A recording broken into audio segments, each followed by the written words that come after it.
Hi, welcome back to Christine's Home Affairs. Today I'm going to show you how to make a nappy bag holder. So this is a plastic bag that's got a whole bunch of nappy bag liners in there, or diaper bag holders. It's similar to my puppy poo bags, where you pull the bag out when you pick up your dog business when you're going for a walk. In this instance, this is to put your dirty nappies in, or dirty diapers in, when your baby has made a mess and you're out and you can't throw them in the rubbish at home. So I'm going to show you how to make these diaper bag or nappy bag holders.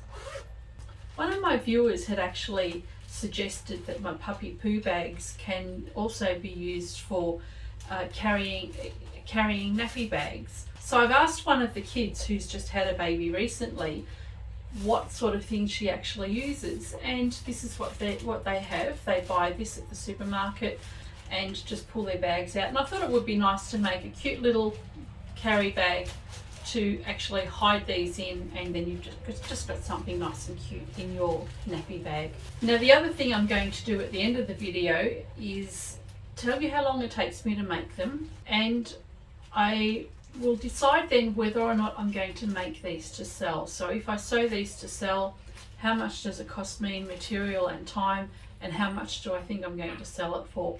I'll let you all know that at the end of the video. Hang around. What you need is a 10" by 9" piece of fabric, and this is my main fabric for the outside, and it's going to have an interfacing. So I'm just using a medium weight iron-on dressmaker's interfacing for this. We don't need to use Pallan or Parlan or any kind of wadding. We don't need to have too much body for these.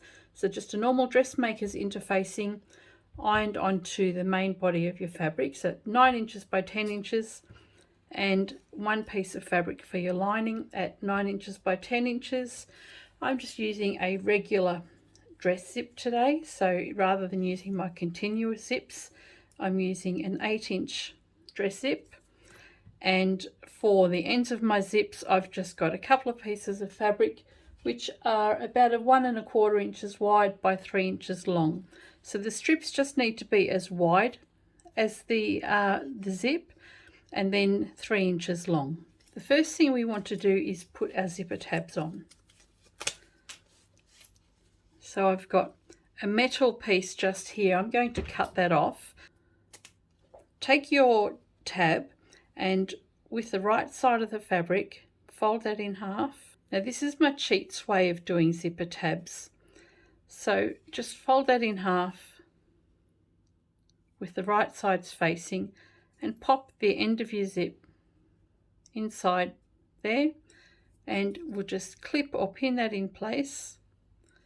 And what happens is that when you actually sew this down, you'll open that out, and then you've got a nice clean zipper tab. Do the same for the other end. Now on the other end we're going to open the zip, and we're just going to trim that off, and we're going to do the same thing. Fold your fabric in half, lay your zipper tape over the top, and just pinch the edges together. Close that up and keep that together, and then we'll take this to the machine and we'll just do a 1/4 inch seam right across there, and we'll backstitch when we get over the center part. So that will close up the zip for us.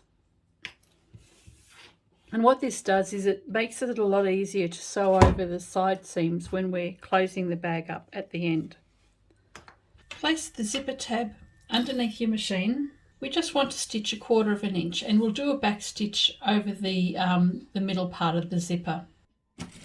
Turn it around and we'll repeat for the other end. And just make sure when you're doing the end that's got the open zip that you've actually got the teeth pressed together.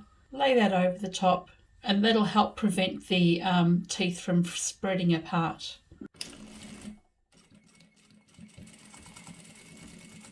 Okay, so there's our zipper tabs done. Okay, we've got our main fabric which has been stabilized, and we've got our lining piece of fabric. Take the lining piece of fabric and fold it in half. So this is the printed side up. Fold it in half and just get a center line there, and we'll fold that in half again. We just want to find the center and mark a crease. Okay, turn the fabric with the print side down, and I'll just mark this line so that you can see it. So I've marked the center point of the lining piece of fabric, and this is the wrong side of the fabric. What we want to do is come out 2 inches on either side. So just make a mark at 2 inches there and 2 inches out from the center there. And this is 9 inches across here and 10 inches down that way. At the center point here, we just want to mark a 1/2 inch on either side. So 1/2 inch on either side. What we want to do here from this line here is mark a curve going around to the 1/2 inch mark, back across to the 2 inch mark, and complete that around. So you can just draw that freehand.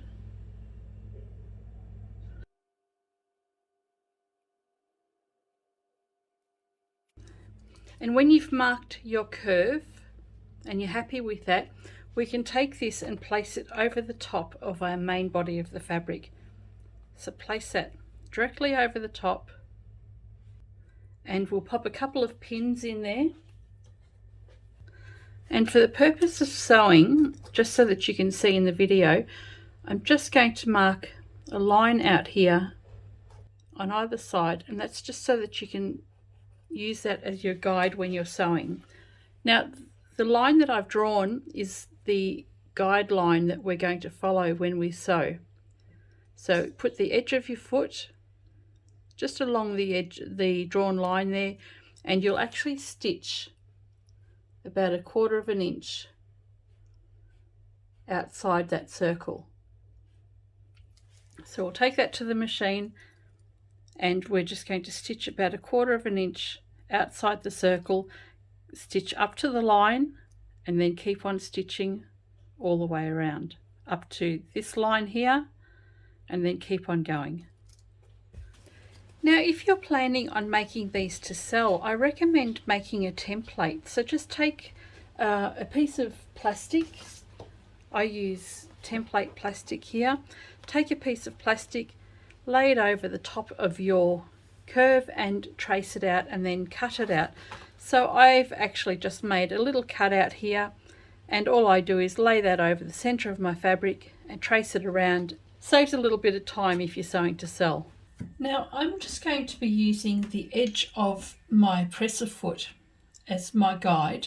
It's about 1/4 of an inch, so it's easy for me to just use that as my measurement guide. Now the edge of my foot is going to run along the drawn line.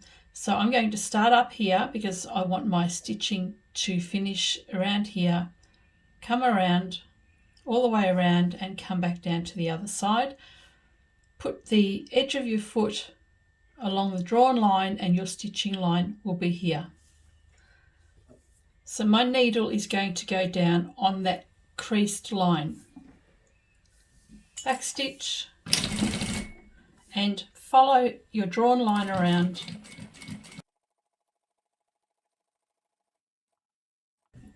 When you get to the other creased line, lift your foot, keep the needle down, and follow that drawn line again. And you want to come up to the point that you started sewing at. Come back around, do a couple more stitches in the same place, and then back stitch. When the stitching's been done, you fold that in half, and we're going to cut out the circle. So you can cut on this drawn line.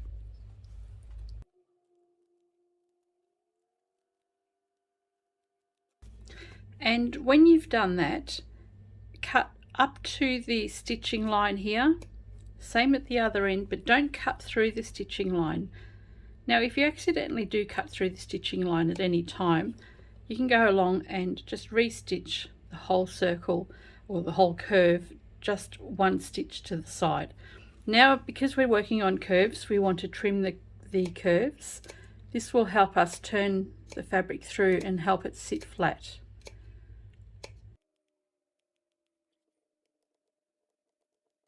Once you've clipped the curves, take your lining and you want to poke that through the hole. So just grab it all, poke it through, bring it out to the other side, and we're going to take this to the iron and give it a good press. Now you want to press this so that the curve, so you don't see the fabric underneath. You want to make sure that your curve sits like that without the fabric peeking through. That's been nicely pressed on both sides, and we can take this to the machine now and do a top stitch around the curve. So I'm just going to do a really narrow 1/8 inch top stitch all around the curve. To top stitch around the eye now, we're just going to use about 1/8 of an inch, and I'm using the inside part of my foot as a guide now. There we go, nice and neat. Okay, to attach the zip, what we're going to do is center this over the top of the bag. So this is a 9-inch side. Place the zip with the slider faced down, and we'll just center that. Make sure your lining is out of the way. So we'll just push the lining out of the way. So all we've got here is our fabric with the interfacing on it. We'll clip or pin this together. And we need to bring the lining over. So we've got the lining out of the way underneath. Fold the main body of the bag, just roll it up, take the other main piece with it, and then grab the lining that was up here, grab that and bring that all the way around. So basically what you've had is this is your lining piece, your main piece.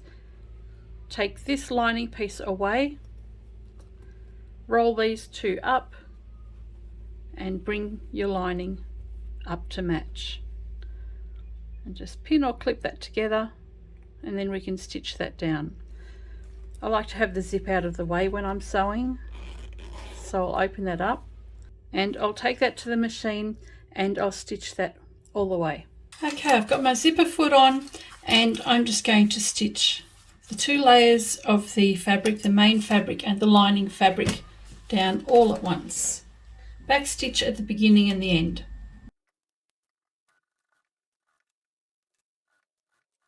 When you get to the part where the zip slider is in the way, just pop your fingers in there, raise your foot, move the slider out of the way to make it more comfortable to sew, and pop your foot back down and continue sewing. That's one side of your zip enclosed. When you've stitched that, open up your tube there and just pull the other layers through, and take this to the iron and give it a good press. You can top stitch this if you want to, and if you're going to, I recommend top stitching this here now, but when you do the other side it's actually going to be quite difficult to top stitch because you'll have the whole zip and everything closed. So you don't necessarily have to with this particular project. Take it to the iron, make sure the fabric is ironed away from the zip on both sides, and you shouldn't have any problems with the fabric coming back. So take it to the machine iron and give it a press. Once you've pressed that, that should be okay, so you don't need to top stitch it as I said. Take this side, remove the lining piece. So we want to bring the main body up to the top of the bag and line up the side edges. So once you've lined up the side edges, it doesn't matter about these tabs poking through because they're not going to be seen, and we can trim that down when we've finished this next step. Turn your bag around, bring this piece of lining up to the other side of the zip, and we can clip that in place again. And we'll take that to the machine and stitch that one down. Okay, we're ready to sew on the other side of the zip, and we'll do exactly the same as we did before, to back stitch and stitch all the way to the end. Okay, we can trim off our excess. To turn the bag through at this point, just take the main body of the bag and pull that through. Take it to the iron and just press that side and then turn it inside out and press the other side. When you've pressed your lining and your main piece of fabric away from the zip to hold it nice and flat, lay it out and just meet up the curve of the fabric and give that a press as well, so that you've got a nice crisp line along here. It'll help you when you're sewing up your side seams. So just lay it out flat, center the zip, match up the curve and give it a press. Now at this point you really want to make sure that your zip is all the way open. So you can just stick your hand in the arc there and open up your zip. You don't want to forget this step. Ask me how I know. What we want to do now, go in between the lining and your main body of the bag, and we want to turn that all the way through. So it looks a little bit weird, but trust me, this is the way it's supposed to be. Take your main body of the bag, line up the zip on the side there, and we can take the tab and push that toward the lining. And just make sure your edges meet up nicely. And then we can close up the side of the main body of the bag. And we'll repeat that for the other side. So push the tab to the back. Now with the lining, we're going to close up one side but leave one side partially open. So just take your lining, clip it in place. So on one side we've got this clipped all the way around. On the other side with the lining, you want to clip it up to about 1 inch from the zip and then leave a couple of inches open. This will be for turning through. And then all we want to do is stitch about 1 inch at the end. So on this side we're going to stitch all the way along the main body of the bag, about 1 inch past the zip, and do a back stitch. Then come down here, we'll do a back stitch and finish off the work, and we'll leave an opening there for turning through. Now it's at this point you want to make sure that you've left your zipper fully open. So if you've forgotten to do that, go and do that before you've clipped your edges. So we'll start at the top corner here. I'm just doing a 1/4 inch seam allowance. If you prefer to do more, you can. And we'll back stitch at the beginning. When we go over the zipper tab area, I'll just do a back stitch, a few stitches back and forth there, and then we'll stitch all the way to the other end. So you've just got to turn your work, bring it forward, and this is the area where my zip is, so I'm going to go back and forth a few times.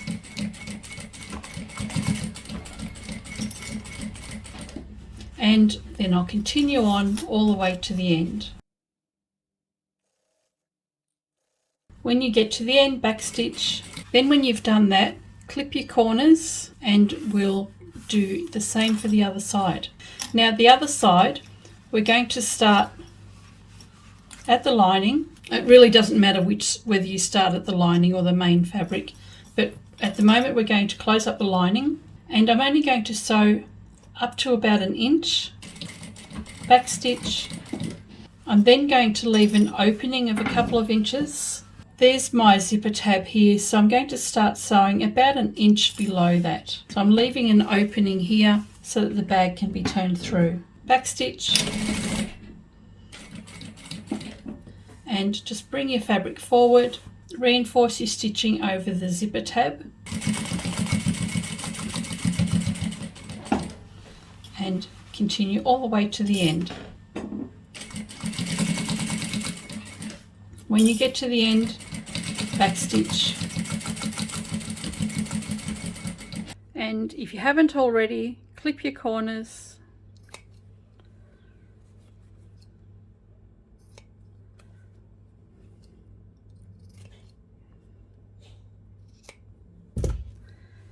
And this is now ready to be turned through. So just go to the opening there and pop your fingers in and pull everything the right way out. Poke your corners out, and when you're happy with your corners, turn it the wrong way around and we'll close up the side seam of the bag. I've given that a good press, and all that's left now is to put the little disposable bags in. Open up your zipper at the bottom here, pop your nappy bags in, close it up, and there you have a little opening for the disposable nappy bags. So what do you think? Do you think these are something that a young mum might purchase for her collection of baby things? I think they might do all right. I'm going to give them a go. So I've probably made about 10 of them, just in 2 colours, just to see how they go, and I'll pop them into the shop, and I'll talk about pricing now as well. Now, in making these, I had a few goes because I have not seen these before. So attempt number one had no zip in the bottom, just an opening at the top there, and you pop the bag in. But then I thought, if the bag's really full, you're not going to be able to get this in easily. So I thought I'd put a zip in. Attempt number 2, I've put the zip in and put the curve in the top, but forgot about the opening. So I succeeded on attempt number 3, managed to get the opening and put the zip in and have it fully lined. So after 3 attempts, I finally nutted out how to actually get this bag working. So I'm actually really happy with it. It helps that the fabric is a really pretty colour as well. I think this will be perfect in a little girl's toiletry bag, and this one will be really nice for boys as well. Grey's an in colour at the moment. Okay, now material that's used, I've used 2 different colours, and we've only used about 1/4 yard of each, and out of 1/4 yard of each colour I can get 4 of these bags. Purchase the fabric in the shop, it would cost a customer $10 for the 2 pieces of 1/4 yard. So say 1/2 yard of fabric. In Australia it costs $10 in my shop. Now I sell discounted fabric, I don't sell it at the full price, so here you'd probably pay about $28 a metre. With me it's about $20. So a customer would spend about $10 on fabric, but you would get 4 of these bags made. Now that equates to about $2.50 Australian dollars in material. And then we've got the zip. Now I've just used normal regular domestic dress zips. So they're used in skirts and trousers and things. So they're really, really cheap. They're probably about $1 each. So $3.50 in materials plus my label, which might have been about 30 cents. So say $4 for material all up. And then there's my time. So I put the clock on to see how long it would take to make these. It worked out that with your sewing, all the ironing that you do, the cutting, it takes about 25 minutes to make one of these. Now I did have a few distractions. Coco came and bothered me. She kept pawing at me, wanting to play. So I had a few distractions. I think I could get these down to about 15 to 20 minutes each if I were to make a whole production line of them. I'm going to see how these go in the shop. I'm going to price these out at $25. So if these take me about 25 minutes to make, or 20 minutes to make, that's about $20 of labour, $20 to $25 of labour for me, and then $5 for the material. So $25 is what I'm going to try them at, and I'll see how they go. I'm not going to provide the liner bags with the product, but I'll have one to show on display for customers to know what these actually are. I'll come back in another video in the future and I'll tell you exactly how these go, and wish me luck too, because it's something that I've not done before. I don't usually do things for kids in the shop. I usually do things that adults want to buy. Let me know what you think. Do you think that these are going to be too expensive? Do you think people are actually going to want to purchase them? I'm going to try social media, Facebook, Instagram, my website. I've got 2 websites. I'll pop the link down below where I will sell these, and we'll see how they go. Let's hope they go well. If there's a project that you'd like me to make, let me know. If you haven't been able to figure out how to make something, let me know. I'll see if I can nut it out for you, and do a video for you as well. Oh, and something you might be able to help me with is irons. I did a lot of ironing in this project. I went inside last night, finished sewing, came back in this morning and the iron was on. So I'm notorious for leaving the iron on all the time, at home and at the shop. If anybody has any suggestions as to what kind of iron I might possibly get, that if I happen to forget to turn it off, it's not going to burn the house down or suck up all the electricity, let me know. I'm sure there'd probably be some kind of an iron out there that turns itself off if I'm not using it. Be great to know. Catch you next time.